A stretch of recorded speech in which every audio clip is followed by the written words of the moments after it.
माता की जय, भारत माता की जय। नमस्ते, सलाम वस्सलाम मातृभूमि, जय हिंद दोस्तों दिन भर क्या रहा स्पेस, डिफेंस और इंटरनेशनल गलियारे से चलिए इस वीडियो में एक एक करके जान लेते हैं। सबसे पहले डिफेंस अपडेट की बात करते हैं तो वो आ रही है भारत के स्वदेशी फाइटर जेट तेजस को लेकर। अब इस फाइटर जेट में फिट की गई है इजराइल की खतरनाक मिसाइल। जी हाँ, भारत का स्वदेशी fighter jet light combat aircraft LCA तेजस ने एक नए हथियार से इसे लैस किया गया है। तेजस को 5वीं पीढ़ी की air to air missile Python 5 से लैस किया गया है। LCA तेजस पे इस मिसाइल को अब फिट कर दिया गया है। इस मिसाइल से लैस होने के बाद तेजस और ज्यादा ताकतवर हो गया है। DRDO की तरफ से एक प्रेस रिलीज में इस बात की पुष्टि भी कर दी गई है। DRDO की तरफ से बताया गया है कि पाइथन मिसाइल को गोवा में तेजस के लिए एक मिसाइल टेस्ट किया गया है। तेजस पहले से ही डर्बी बियॉन्ड विजुअल रेंज यानी कि BVR मिसाइल से लैस है। गोवा में हुए टेस्ट को कई चुनौतीपूर्ण स्थितियों के बीच अंजाम दिया गया। डर्बी मिसाइल ने एरियल टारगेट पर भी निशाना साधा। पाइथन मिसाइल ने भी लक्ष्य साधने में 100% की सफलता हासिल की। ऐसे में इन मिसाइलों की परफॉर्मेंस और श्रेष्ठता में कोई भी शक नहीं है। DRDO ने कहा कि इन ट्रायल्स का मकसद डर्बी मिसाइल की बढ़ी हुई रेंज को सत्यापित करना है। जो भी ट्रायल किए गए उन्होंने पूर्व नियोजित लक्ष्य को हासिल करने में पूरी सफलता हासिल की।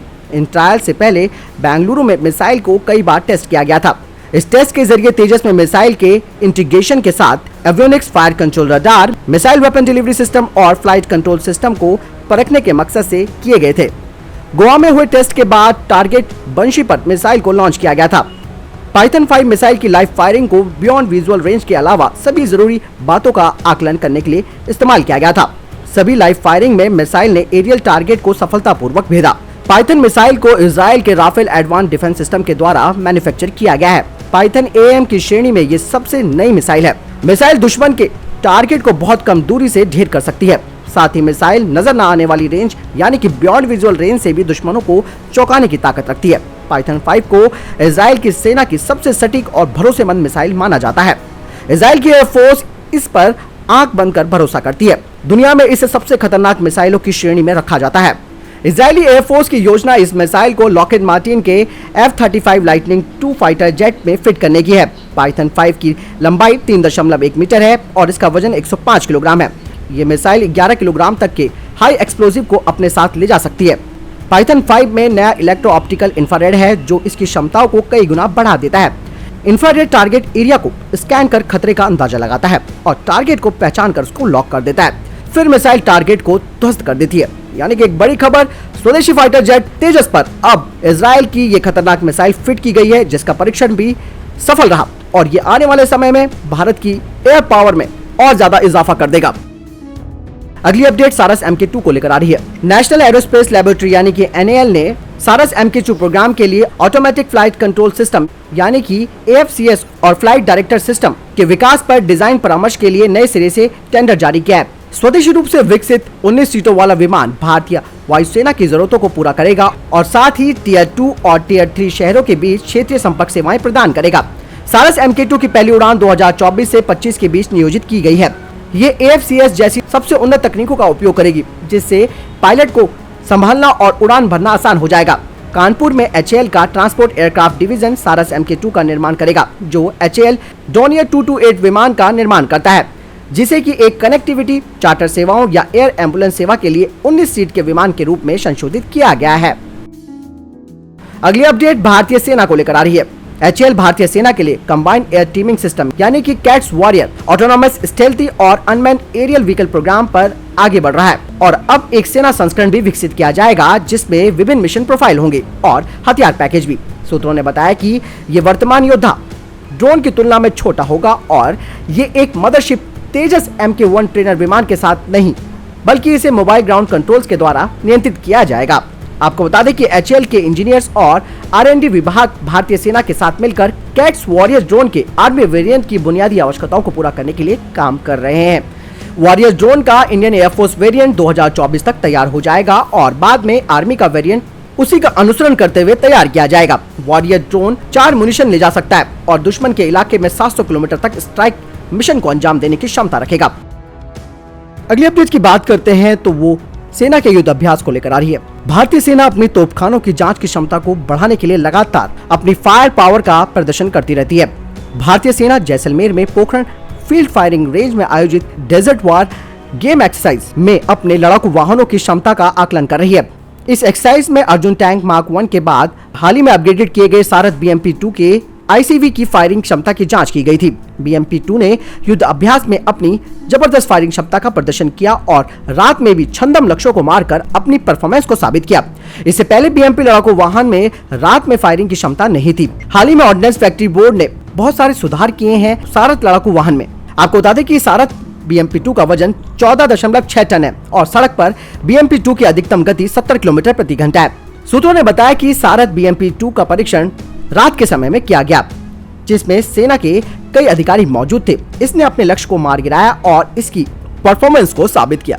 दोस्तों, ये कहीं ना कहीं एक तरह से कम वजन वाला लड़ाकू वाहन है, जिसकी जरूरत हमें आने वाले समय में लद्दाख में पड़ सकती है, क्योंकि जिस तरीके से भारत हल्के टैंकों के लिए RFI उसने जारी की है, उसको ध्यान में रखते हुए फिलहाल के लिए 14.6 टन वाला ये वाहन भारतीय सेना को एक मजबूत बढ़त दिला सकता है और अब इसमें अपग्रेड भी किया जा चुका है और ये रात में भी अपनी क्षमता का प्रदर्शन कर सकता है।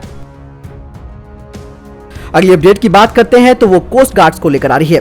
भारतीय तटरक्षक यानी कि ICG ने चेन्नई तट से दूर अपने एक जहाज पर शामिल हुए नए ध्रुव MK2 हेलीकॉप्टर का सफल लैंडिंग और डेक परीक्षण पूरा कर लिया है। ICG ने इसे स्वदेशी निर्मित हेलीकॉप्टर के शिप इंटीग्रेशन में एक ऐतिहासिक घटना कहा है। वहीं बताया ये जा रहा है कि इंडियन कोस्ट गार्ड तटीय निगरानी और खोज और बचाव कार्यों के लिए अपनी तैयारियों को बढ़ाने के लिए आत्मनिर्भर भारत के तहत HAL बैंगलोर के द्वारा निर्मित 16 ध्रुव MK3 को शामिल करेगा। अगली अपडेट भारतीय वायुसेना को लेकर आ रही है। भारतीय एयरफोर्स ने फ्रांस की सरकार से लीज पर Airbus A330 multi role tanker transport aircraft को ट्रेनिंग के लिए भारत में लाने पर विचार किया है। आपको बता दें कि भारत इस तरीके के कम से कम 5 मिड एयर रिफ्यूलर्स को वायुसेना के लिए लीज पर लेगा, जो कि मल्टी रोल फाइटर जेट्स की क्षमता को बढ़ाएंगे और ये पट्टा यानी कि लीजिंग गवर्नमेंट टू गवर्नमेंट के आधार पर की जाएगी। इंडियन एयरफोर्स ने पहले ही एक विमान के लिए RFI का अनुरोध जारी किया है। आपको बता दें कि इंडियन एयरफोर्स में 6 रूसी मूल के IL-76M मिड रिफ्यूलर हैं। वहीं A330 ईंधन भरने वालों में अपनी मल्टी रोल प्रतिभा के कारण बेहद उम्दा विमान माना जाता है। यही नहीं, इसके अलावा A330 लद्दाख और उससे आगे वाले वातावरणों में भी लोड के साथ काम कर सकता है। A330 की जो फेरी रेंज है वो है 14,800 किलोमीटर। अगली अपडेट भारत और फ्रांस को लेकर आ रही है। कोविड-19 महामारी में भी भारत और फ्रांस के द्वारा पश्चिमी अरब सागर में बड़े पैमाने पर युद्ध अभ्यास वरुण 2021 की शुरुआत की गई है। 3 दिवसीय अभ्यास मंगलवार से शुरू हो गया है। फ्रांसीसी दूतावास ने बयान में कहा है कि यह अभ्यास का 19वां संस्करण है और इसमें फ्रांसीसी नौसेना के विमान वाहक चार्ल्स डी गॉल और भारत के कैरियर स्ट्राइक ग्रुप इसमें शामिल रहेंगे। अगली अपडेट चीन को लेकर आ रही है। दुनिया में कोरोना संक्रमण फैलाने के बाद चीन अपनी नौसेना को ताकतवर बनाने में जुट गया है। अभी हाल ही में चीनी नौसेना के 72वें स्थापना दिवस पर राष्ट्रपति शी जिनपिंग ने 3 नए युद्धपोतों को कमीशन किया है। इनमें से पहला टाइप 094 परमाणु शक्ति से चलने वाली बैलिस्टिक मिसाइल पनडुब्बी है, जबकि दूसरा टाइप 055 गाइडेड मिसाइल डिस्ट्रॉयर है और तीसरा टाइप 075 एम्बिफियस अटैक शिप है। आपको बता दें कि इनमें से एम्बिफियस अटैक शिप 1200 सैनिकों और दर्जन भर हेलीकॉप्टरों के साथ दुश्मन के समुद्री किनारों पर हमला करने में सक्षम है। वहीं परमाणु पनडुब्बी अपने साथ 36 बैलिस्टिक मिसाइलों को लेकर कई महीनों तक समुद्र के नीचे छिपी रह सकती है। वहीं गाइडेड मिसाइल डिस्ट्रॉयर में भी कई घातक मिसाइलें लगाई गई हैं, जो जमीन और आसमान पर कहर बरपा सकती हैं। चीन के सरकारी media type 055 guided missile destroyer को दुनिया का सबसे खतरनाक युद्धपोत के रूप में ब्रांडिंग करती है। इस युद्धपोत की लंबाई 180 मीटर है और अधिकतम चौड़ाई 20 मीटर है। इस युद्धपोत का फुल लोड डिस्प्लेसमेंट करीबन 13,000 टन का है। इस युद्धपोत के समान अमेरिकी नौसेना के टिकोडोरगा क्लास क्रूजर और फ्लाइट थर्ड आरके अर्लबर्ग क्लास के डिस्ट्रॉयर का डिस्प्लेसमेंट करीबन 9,800 टन है, जबकि ब्रिटेन के रॉयल नेवी में शामिल टाइप 45 क्लास के युद्धपोत का डिस्प्लेसमेंट करीबन 8,500 टन है। इस युद्धपोत में 130 मिलीमीटर की H/PJ-38 मेन गन लगाई गई है। इसके अलावा इसमें 112 की संख्या में वर्टिकल लॉन्च की जाने वाली मिसाइलें तैनात की गई हैं। इन दोनों हथियारों के अलावा इस जहाज पर H/PJ-11 close in weapon system भी तैनात है, जो कि 10,000 राउंड प्रति मिनट की दर से फायरिंग कर सकता है। इसके अलावा इस युद्धपोत पर कम दूरी की मार करने वाली HQ-10 मिसाइलें और टॉर्पीडो भी तैनात हैं और इसमें पनडुब्बी को खत्म करने वाले डिकॉय लॉन्चर्स भी लगाए गए हैं। दोस्तों, यहाँ पर ये चुनौती केवल भारत के लिए नहीं बल्कि पूरे विश्व के लिए है, क्योंकि चीन जिस तरीके से नौसेना में अपनी ताकत को बढ़ा रहा है वो कहीं ना कहीं भारत के लिए भी एक बड़ी टेंशन की बात है। अगली अपडेट इसरो को लेकर आ रही है। भारत के पहले सौर अंतरिक्ष मिशन से प्राप्त होने वाले आंकड़ों को एक वेब इंटरफेस पर जमा करने के लिए एक कम्युनिटी सर्विस सेंटर की स्थापना की गई है, ताकि उपयोगकर्ता इन आंकड़ों को तत्काल देख सकें, वैज्ञानिक तरीके से उनका विश्लेषण किया जा सके।